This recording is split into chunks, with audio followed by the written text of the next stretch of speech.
Mningihle, sanibonani wengane zakuthi ngibingelele bafethu odadewethu. Namhlanje ngifuna sike sibuke le ngwenya leyo bathi Ox Mthetho Nyamboza.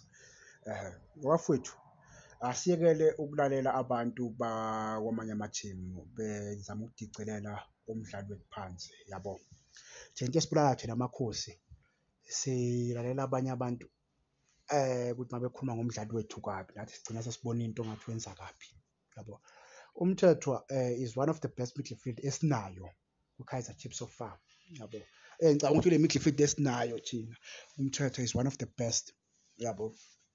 Ukuba Umthethwa akekho, ngicabanga ukuthi i-Chiefs ingabe ishaywa ngamagoli amaningi uma unganaki isikhathi esiningi, yabo. So Umthethwa umuntu esimdingayo no matter what. O-coach lento thina esithi asiyiboni bona bayayibona, yabo.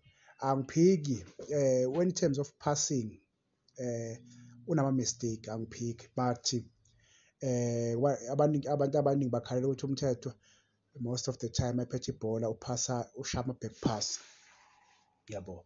So engicabanga ukuthi akakaze Umthethwa ashaye i-forward pass esibona ngathi izobulala i-team, yabo, noma izowinisa i-team, yabo.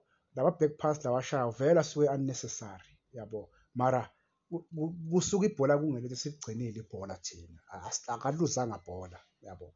Ikuphi okungcono ukuthi ashaye i-forward pass mayiqeda lo forward pass leyo ingatholi muntu, yabo.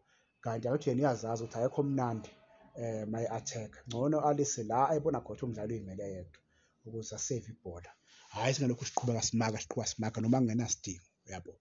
Umthethwa nguyena umdlali thina mina engingasho ukuthi so far kwi-Chiefs u-right kakhulu bafowethu. Umdlali oqinile, umdlali okwazi ukushaya ama-interception, umdlali okwazi ukukhava i-distance, yabo. Izinto lezi ey'shoda kimi, yena into nje aphuka ngayo i-passing, sometimes ukuthi uyaphasa opponent, mara ukukhava i-distance, hhayi le out izokukhavela mfethu, izokukhavela mfethu.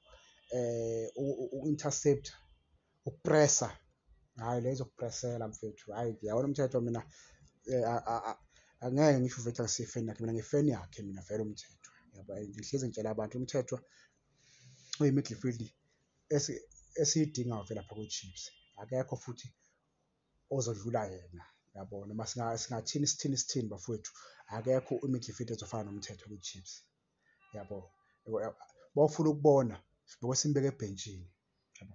Mangikhumbula kahle, khumbula le game esidlala ne-Stellenbosch, la e-Stellenbosch sasisishaya khona, yabo. Banele bafaka Umthethwa, sasisishaya khona ngo-1-0 athola khona i-red card i-Stellenbosch. Banele bafaka Umthethwa, yacima yonke leya nto leyo, yacima yonke, saze sathola igoli lesibili ngenxa yakhe u-Ox, yabo. So bafethu Umthethwa lo asimbongeni, singathathi into eshiwo omakhelwane esathatha siyifaka kuye. Ngibonge ngane zakwethu.